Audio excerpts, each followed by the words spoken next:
कर रही है। हम आज के बाद मत कहिएगा, आज के बाद मत कहिएगा कि हम टॉलरेंट हैं। आज के बाद ये सब मत कहिएगा कि हम टॉलरेंट हैं, हम गंगा जमुनी तहजीब के हैं। आज के बाद मत कहिएगा, ये शब्द आपकी और आपकी पार्टी से आज छीनते हैं पूरी तरह से। इससे ज्यादा टॉलरेशन, ये टॉलरेशन आप क्या चाहते हैं कि हमारी नजरों के सामने मस्जिद, जिस मस्जिद को शहीद किया उसके मलबे के ऊपर आज मंदिर तामीर किया जा रहा है? और क्या टॉलरेशन चाहते हैं आप हमसे? और याद रखिए, तारीख खुद को दोहराती है, तारीख खुद को दोहराती है। तारीख ने दोहराया है। काला दिन कहा, रहमानी साहब ने काला दिन कहा। ये काफी पढ़े लिखे आदमी है। मैं चाहूंगा मैं शांति से अपनी बात करूं, उसके बाद आपको जो मेरी बात को काटना हो काट दीजिएगा। काला दिन वो नहीं था जिस दिन शाबानो केस में 80 रुपए उस तलाकशुदा महिला को न मिलने पाए, इसलिए सर्वोच्च न्यायालय का निर्णय लाकर शरीयत के हिसाब से हिंदुस्तान में कानून चलेगा, पार्लियामेंट में पास किया गया था। वो काला दिन नहीं था, वो सेक्युलरिज्म का सुंदर मधुर संगीत था। वो काला दिन नहीं था जिस दिन जनवरी 1990 में 3 लाख कश्मीरी हिंदुओं को मारकर, काटकर, बलात्कार करके मजहब के नाम पर खदेड़ के मार दिया गया था। वो सेक्युलरिज्म का सुंदर संगीत था और आज यह काला दिन है। अब मैं दूसरी बात का जवाब देता हूं, जो हमारे मित्र असीम वकार साहब ने कहा कि सर्वोच्च न्यायालय ने कहा कि 300 साल वहां नहीं था। बिल्कुल, उसने कहा कोई आर्कियोलॉजिकल प्रूफ नहीं है, यानी खुदाई या उत्खनन के द्वारा ऐसा कोई सबूत नहीं मिलता। मैं पूरी जिम्मेदारी से कहता हूं, बुरा मत मानिएगा, 1992 से पहले वहां ढांचा था। यदि आप खुदाई से प्रूव कर दें जो कहिए वहां जाऊंगा। यदि literary evidence, documentary evidence, oral evidence, witness को मानने से इनकार कर दे, कोई आर्कियोलॉजिकल एविडेंस नहीं दिखा सकता कि 6 दिसंबर 1992 से पहले वहां ढांचा था। इसलिए 600 साल पहले क्या चीज वहां थी, ये अभी क्या पता टेक्नोलॉजी निकल आए 100 साल के बाद।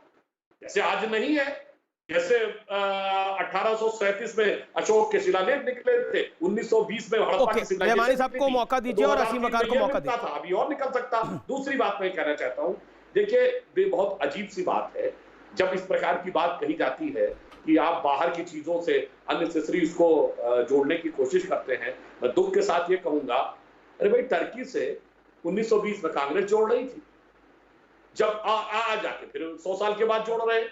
अबे क्या मतलब लेना देना। और तीसरी बात, ये जो आप बाबरी मस्जिद की बात करते हैं, अगर बाबर ने मस्जिद तामीर की थी तो बताइए ताजुके बाबरी में कहीं उल्लेख है? उसके बाद हुमायूं नामा में उल्लेख है। कितनी बड़ी बात थी कि भगवान राम के जन्म स्थान पर मस्जिद बन गई होगा, और लिखा क्या है, मस्जिद जन्म स्थान औरंगजेब पर। यह बताइए आईने अकबरी में उल्लेख है? नहीं है। शाहनामा में उल्लेख है? नहीं है। 1608 से 1611 एक फॉरेन ट्रेवलर आता विलियम फिंच, उसने कोई इस्लामिक स्ट्रक्चर का ही नहीं है वहां पर। हाँ, फतवा आलमगीरी औरंगजेब के जमाने में आता है उल्लेख, और वहां जोसेफ फेटलर आता है, वो कहता है आधा हिस्सा टूटा हुआ है, कुछ हिस्से में मुस्लिमों का कब्जा है, कुछ पे हिंदुओं का कब्जा है। ठीक है, सारे के सारे एविडेंस सामने आ चुके हैं। अब ठीक है, लेट रहमानी साहब रिस्पॉन्ड। के लोगों को तो ये बात थोड़ी ऑब्जेक्टिवली करनी चाहिए। Okay, Sudhanshu you made one. तस्लीम रहमानी, डॉक्टर त्रिवेदी को रिस्पॉन्ड करिए। तस्लीम रहमानी 40 सेकंड, देन असीम वकार। असीम भाई मैं आपके पास आऊंगा। सुधांशु जी ने बहुत सारी बातें कही हैं। मैं कहता हूं कि सुप्रीम कोर्ट का वर्डिक्ट आने के बाद वो सारी चीजें, फतावा आलमगीरी भी, तुस्के बाबरी भी, वो सब की सब कोर्ट हो चुकी है इस वर्डिक्ट के अंदर। तो अब आप वर्डिक्ट के कंटेंट पर अगर बात करते हैं तो पूरे बाबरी मस्जिद और राम जन्मभूमि के कंटेक्स्ट में आप बात कर लेंगे। इधर उधर अब जाने की कोई जरूरत ही नहीं है। 6 दिसंबर 22 काला दिन क्यों है?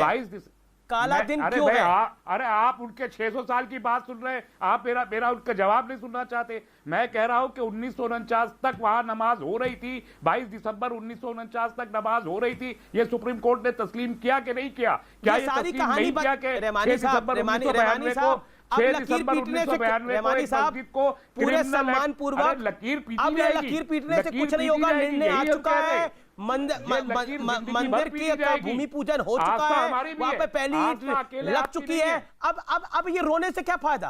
अब ये लकीर पीटने से क्या फायदा? आप आगे की बात करिए ना। आप कह रहे हैं ये काला दिन है। मैंने इसीलिए कहा ये काला दिन है, मैंने इसीलिए कहा कि ये काला दिन है। और हमेशा आप तो संविधान की दुहाई देते थे, संविधान का डब्बा गोल। 5 अगस्त सुप्रीम कोर्ट सुप्रीम कोर्ट के निर्णय के बाद जो मंदिर बन रहा है वो काला दिन है। और हाजी सोफिया मस्जिद वो सफेद दिन है देश के लिए, वो बड़ा गौरवपूर्ण दिन होगा। हाजी सोफिया मस्जिद को कोट हो रहा है और ये कहा जा रहा है कि वहां मस्जिद थी और मस्जिद रहेगी। बोर्ड के हाजिया सोफिया के स्टैंड से बिल्कुल मुत्तफिक नहीं हूं।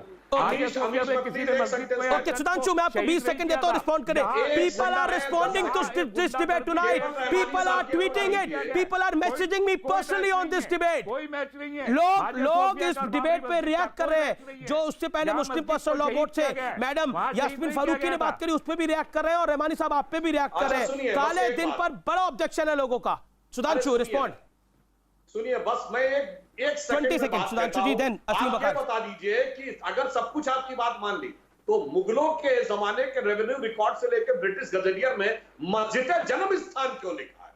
ये किसका जन्म स्थान था? और मीर बाकी के पत्थर में मैंने इसीलिए कहा, मैंने सुधांशु जी इसीलिए कहा, अब ये सारी चीजें आ चुकी है सुप्रीम कोर्ट के रिकॉर्ड में, ये रिकॉर्ड में सब आ चुकी है। आप वो पुराना रिकॉर्ड क्यों बजाते हैं? आप एचएमवी का पुराना रिकॉर्ड क्यों बजाते हैं? अब आप बात कीजिए ना, आप वर्डिक्ट की बात क्यों नहीं करते?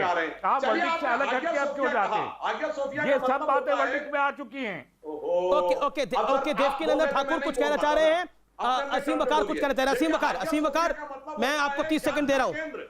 पर ये बाबर के नाम पे मस्जिद कहां से आई? सुधांशु जी को थोड़ा शांत करा दीजिए। बादशाह के नाम पे मस्जिद। ओके सुधांशु जी, असीम बकार जी, देखिए मैं बहुत ज्यादा नहीं बोलता, मैं अपनी बात बहुत कम अल्फाजों में रखता हूँ और ना ही मैं किसी के बीच में बोलता। बहुत गौर से सुनिए, ये जो बाबरी मस्जिद का मुकदमा था ये 3 पार्ट। रहमानी साहब ने बोला, सुनिए सर, ये जो बाबरी मस्जिद का मुकदमा था ये 3 हिस्सों में था। पहला दावा हमारे हिंदू भाइयों ने किया कि ये जन्म स्थान था और रामचंद्र जी यहाँ पैदा हुए और यहाँ मंदिर बना हुआ था। तो न्यायालय ने ये कहा कि सर 1200 से लेकर और 1528 तक यहाँ कुछ नहीं बना हुआ था। दूसरा हिस्सा ये हिंदुओं ने कहा कि मंदिर तोड़कर मस्जिद बनाया गया। न्यायालय ने कहा कि ये भी गलत है, इस बात का भी आपके पास प्रमाण नहीं कि मंदिर तोड़कर मस्जिद बनाई गई। तीसरा हिस्सा शुरू होता है इस मुकदमे का 1949 से। 1949 में हिंदुओं ने यह कहा कि रामलला प्रकट हो गए। न्यायालय ने कहा यह भी गलत है। न्यायालय ने आदेश में लिखा कि 1949 जो कहानी बता रहे हैं वो सुप्रीम कोर्ट के निर्णय के बाद वो कहानी तो खत्म हो गई ना। इल्लीगल तरीके से मूर्ति रखी गई, ये न्यायालय कह रहा है, मैं नहीं कह रहा था। अच्छा मैं ब्रेक लेता हूं। आप न्यायालय के उस निर्णय को लेफ्ट से राइट से कहीं से भी पढ़ेंगे तो उस निर्णय में यही है कि मंदिर वहां बनाया जा सकता है। अगर इसके अलावा उसका कुछ निष्कर्ष हो तो आप मुझे ब्रेक के बाद बता दीजिएगा। मैं ब्रेक ले रहा हूं, ब्रेक के बाद यह बहस जारी है और बड़ा ऑब्जेक्शन है काला दिन बताने पर और सरकार को आतंकवादी बताने पर, जो कि यास्मीन फारूकी जी ने बताया वो गलत था। और उसके अलावा जो बात तस्लीम रहमानी ने बोली ये काला दिन है, उस पर भी ऑब्जेक्शन है। ये रामलला का दिन है, ये काला कैसे हो सकता है। मैं ब्रेक ले रहा हूं।